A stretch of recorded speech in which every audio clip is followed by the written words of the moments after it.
Hi everyone.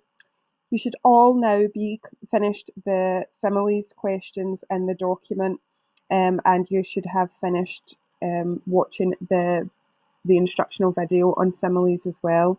If you haven't already done that, can you please stop this video and watch the instructional video on similes first, as well as completing the questions and reading the passages in the similes Word document.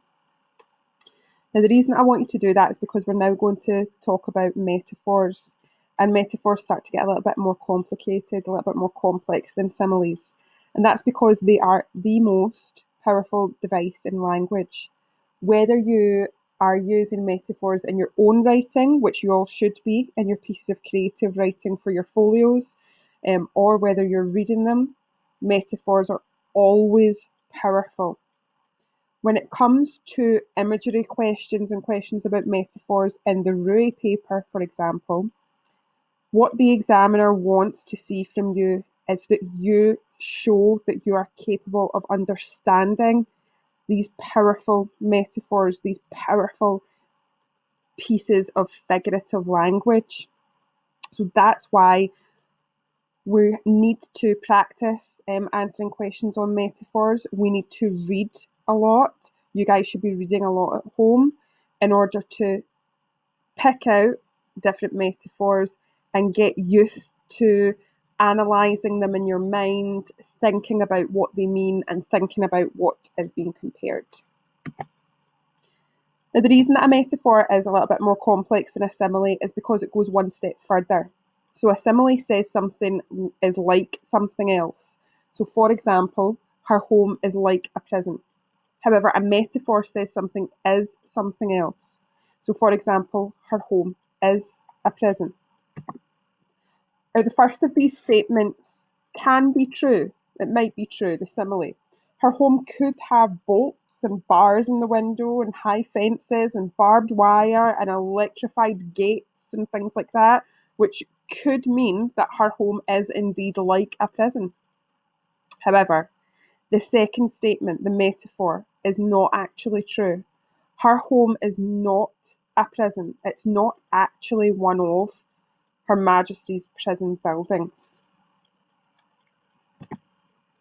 Now, the metaphor for her home being a prison suggests that some attributes of both her home and a prison are shared.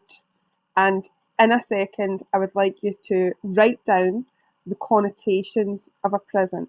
What do you think about when you hear the word prison? What does it make you think about when you hear that word or when you see that word written down? Because a prison, the connotations of a prison aren't necessarily just physical bolts and bars. The metaphor fuses the concept of the prison and the home together to make entirely new concepts. It's absolutely more powerful than the simile because it opens up so many more possibilities, psychological as well as physical, and it really creates a new concept of this prison/home.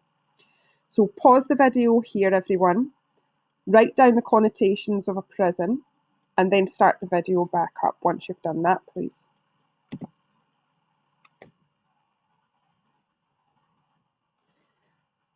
Now, guys, I would like you to think about the metaphor that you saw in the Microsoft Forms quiz earlier. This is the metaphor here. In the wind, the men clung on to the big, black, circular birds of their umbrellas.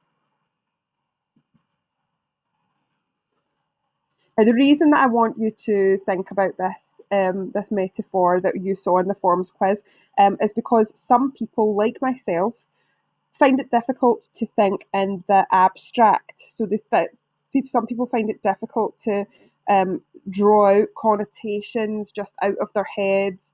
Some people need to write things down. So for anyone whose mind works spatially rather than abstractly, the process of analysing connotations and metaphors, it can be difficult when you're just using your brain. So I want to show you a way that you can do it by using Venn diagrams. So what I would like you to do now is to open up the Venn diagram document to see how the bird and the umbrella can be compared to each other using the metaphor.